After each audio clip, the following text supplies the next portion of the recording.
एक युवा होने के नाते मैं आप सभी से युवाओं के का जो दर्द है वर्तमान में उस पर मैं बात करना चाह रहा हूं। इस समय की जो सरकार चल रही है वो सबसे ज्यादा अगर धोखा कर रही है तो युवाओं की तरफ कर रही है, युवाओं के साथ कर रही है। सबसे पहले तो आपको जितने हमारे समाज या कोई भी समाज का बच्चा हो, चाहे जिस धर्म का हो, सबको पाखंडवाद की ओर मोड़ा जा रहा है। पाखंडवाद से मतलब मेरा किसी के आस्था के साथ आस्था को ठेस पहुंचाना नहीं है। अभी आप वर्तमान में देख रहे हैं कि जब आप नौकरी मांगने जाते हैं तो आपको लॉटरी मिलती है, लेकिन जब आप कमर यात्रा निकालने जाते हैं तो हमारे प्रधानमंत्री से लेकर मुख्यमंत्री जी ऊपर हवाई जहाज से पुष्प वर्षा करते हैं। वो जानते हैं कि जिस दिन हर समाज का युवा पढ़ जाएगा, वो अपना अधिकार मांगेगा, तो सबसे पहले उसको शिक्षा के क्षेत्र से ही वंचित कर दो, उसको पथ से भ्रमित कर दो।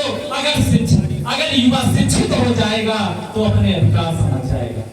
वो संविधान पढ़ लेगा। और संविधान एक ऐसा पवित्र ग्रंथ है, मैं दावे के साथ कहता हूं कि आप जितने भी धर्म अपने यहाँ हैं, मैं किसी धर्म की अवहेलना नहीं कर रहा हूं, लेकिन हकीकत आपको बताने जा रहा हूं कि अगर कोई भी धार्मिक ग्रंथ आप पढ़ लें, उससे आपका उत्थान हो चाहे ना हो, आपका जीवन बदले चाहे ना बदले, लेकिन संविधान एक ऐसा पवित्र ग्रंथ है, अगर आप इसको पढ़ेंगे तो आपका जीवन जरूर बदलेगा। मैं ये दावे के साथ कहता हूं, क्योंकि जितने हमारे पास धर्म हैं उसमें कहीं आपको कहा जा रहा है कि राम जी ने बैरी नहीं खाई थी,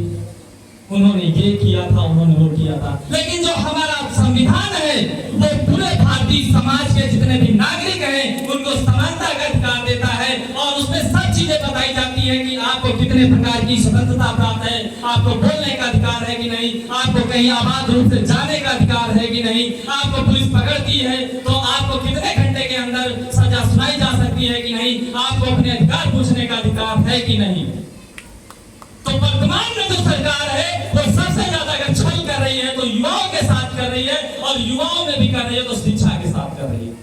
तो ज्यादा शब्द का ज्यादा उपयोग ना करते हुए मैं यहाँ पर आई हुई जितनी जनता जनार्दन है, मैं आपसे एक अपील करना चाहता हूँ। जैसे हमारे बड़े भैया योगेश पासी जी ने कहा,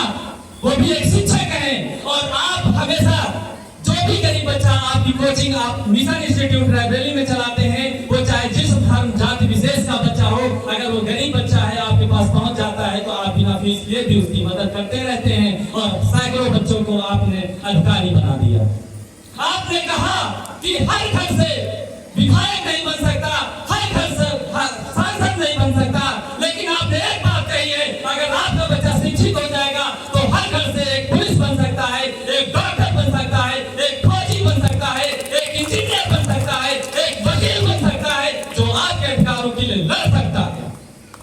अगर आपने एक नेता बना दिया तो आपके अधिकारों के साथ ही खेलेगा, लेकिन आपने अपने बच्चे को शिक्षित कर दिया तो अगर एक पुलिस बन जाएगा तो आपके अधिकारों के लिए लड़ेगा, अगर एक वकील आपने बना दिया आपके अधिकारों के लिए लड़ेगा, अगर एक डॉक्टर आपने बना दिया तो आपके अधिकारों के लिए लड़ेगा, आपने अगर एक इंजीनियर बना दिया आपके अधिकारों के लिए लड़ेगा। तो मेरा आप सभी से एक आग्रह है, बाबा साहब भीमराव अम्बेडकर ने भी कहा था कि शिक्षा वह श्रेणी का दूध है, इसे जो जितना पिएगा वो उतना बहारेगा। मैं इन्हीं शब्दों के साथ अपनी वाणी को